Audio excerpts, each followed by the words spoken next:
भारी बारिश से आई तबाही में अब तक करीब 150 लोगों की मौत हो गई है। सबसे बुरा हादसा रायगढ़ में पेश आया है। 6 लैंडस्लाइड हुए, 50 अफराद अब भी दबे हुए हैं। लाशें निकाल ली जा रही हैं। महाराष्ट्र में अमवात की तादाद में इजाफा हो सकता है। मुतादिद अफराद अब तक लापता है। कई इलाके के लोगों को महफूज मकाम पर मुंतकिल कर दिया गया है। ज्यादातर लोग अब भी परेशानियों का सामना कर रहे हैं।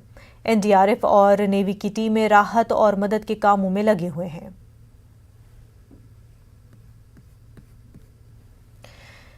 महाराष्ट्र में तूफानी बारिश का सिलसिला लगातार जारी है। सांगली के करीब पुणे बेंगलुरु शाहरा पानी में बह गई है। हाईवे पर 5 फुट से ज्यादा पानी जमा हो गया है। सांगली के तांदवेवाड़ी में और दीगर 2 देहात पूरी तरह से पानी में डूब गए हैं। अवाम को महफूज मकामात पर मुंतकिल किया गया है।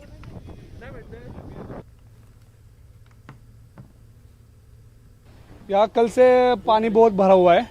कल से पूरा ट्रैफिक जाम हुआ है। 2019 में इतना पानी नहीं आया था। 19 से ज़्यादा पानी इधर आया हुआ है। पूरा पानी भर गया। 19 से 4 फुट से ज़्यादा पानी आ गया है ये टाइम पे। तांदेवाड़ी कनेगांव के बीच में हम लोग अटके हुए हैं। और ये सब पूरा हमारे कुलों के पॉलिटिशियन सब अच्छे, मतलब अनिल पाटिल साहब है, जादव साहब है, ये कुल्लभ के सब इधर स्टाफ पूरा इधर हेल्प करने के लिए है। हमारा हाईवे का भी स्टाफ है। तो ये सब अभी गांव के लोग जो है तो सब बाहर निकल गए हैं। और जो गाड़ी में जो अटके थे वो उनको हमको रात को ही बाहर निकाला है। दादा वो पीछे गांव पानी पूरा एक कनेगांव है अंदर, और उसके अंदर एक भरतवाड़ी करके गांव है।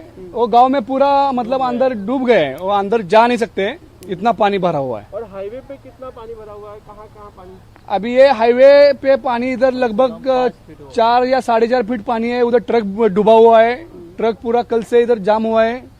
हम लोग और 2-3 कार भी गाड़ी है उधर डूब गया है।